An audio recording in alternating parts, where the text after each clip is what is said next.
आङो दा दंफैयो दिल्लीनि मोनसे शपिं मलाव आरो बे शपिं मलाव दङ मोनसे रेस्टुरेन्ट एम्बियन्स शपिं मल जवाहरलाल नेहरू इउनिभार्सिटि खाथियाव नोंथांमोनहा नुनो मोनदों बेयाव मानसिनि भिरा जोबनो गैया थांलाय फैलायनि जोबनो गैया बेयावनो माल बायदों आरो बेयावनो मानसिफ्रा जाफैदों आङो बेखौनो मेसेज होनो सानदों जे बिजनेस मावनानैबो जोङो गोबां रां खामायनो हायो बिजनेस मावनानै जों रंजानो हायो मोनसे बार्गाराव बेसेबां थाखा लादों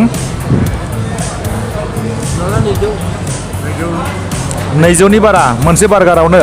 आरो कापसे कफि लोंनायाव 105 रां अब्ला बेफोरबायदि राहाखौबो जोङो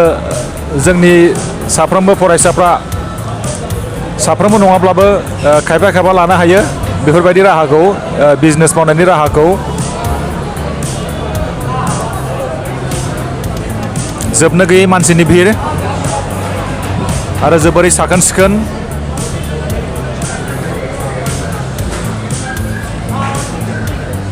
फरायनायनि थांखिया साख्रि मावनायल' नङा फरायनानै जोङो बिजनेसबो मावनो हायो आरो बिजनेस मावनाया जोंनि थाखाय मोनसे थांना थानायनि राहा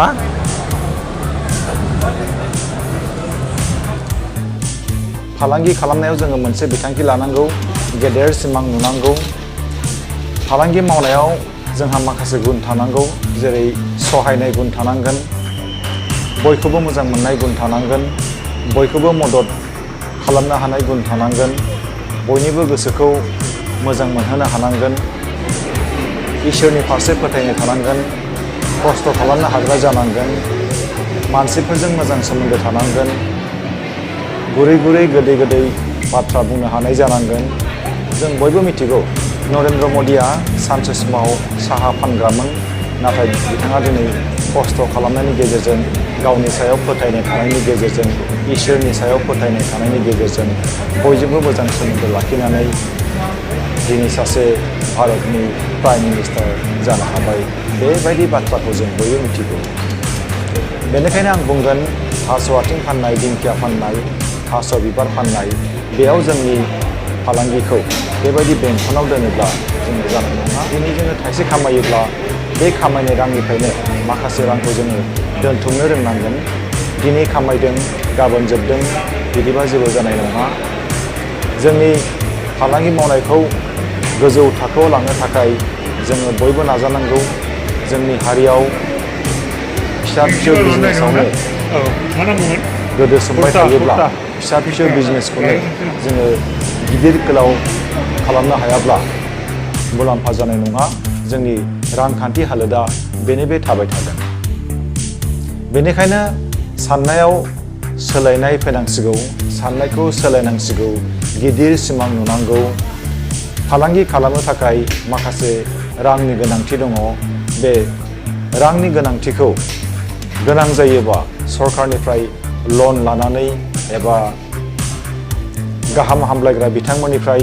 लन लानानै फालांगिखौ जागायनांगोन फालांगिया थांनानै थानायनि मोनसे जिउ राहा फालांगिनि गेजेरजों जोङो न'खरनि आरो समाजनि रांखान्थि हालोदखौ जोङो जौगाहोनो हायो फालांगिनि गेजेरजों जोङो मान मोननो हायो अननाय मोननो हायो जों सिनायथि जोङो मोननो हायो फालांगिनि गेजेरजों जोङो रंजानो हायो फालांगिनि गेजेरजों जों खौसेथि जों लाबोनो हायो फालांगिनि गेजेरजों जोङो मुखुब जानो हायो फालांगिनि गेजेरजों जोङो जोंनि जिउखौ ओंथि गोनां खालामनो हायो बिजाब फरायनानै गासिबो साख्रि मावनांगौ बेबो नङा गेदेर गेदेर मानसिफोरनि गेदेर गेदेर बिजनेसमेननि सोलो आदब खायदा बेखौ सोलोंनांगौनि जोबोर गोनांथि दङ दिनै जों नुनो मोन्दों गेदेर गेदेर सोहोरफ्राव गेदेर गेदेर बिल्डिं गेदेर गेदेर बिजनेस प्लेस गेदेर गेदेर शपिं मल गेदेर गेदेर रेस्टुरेन्ट बेफोरखौ खुलिनानै सानफ्रोमबो रां खामायदों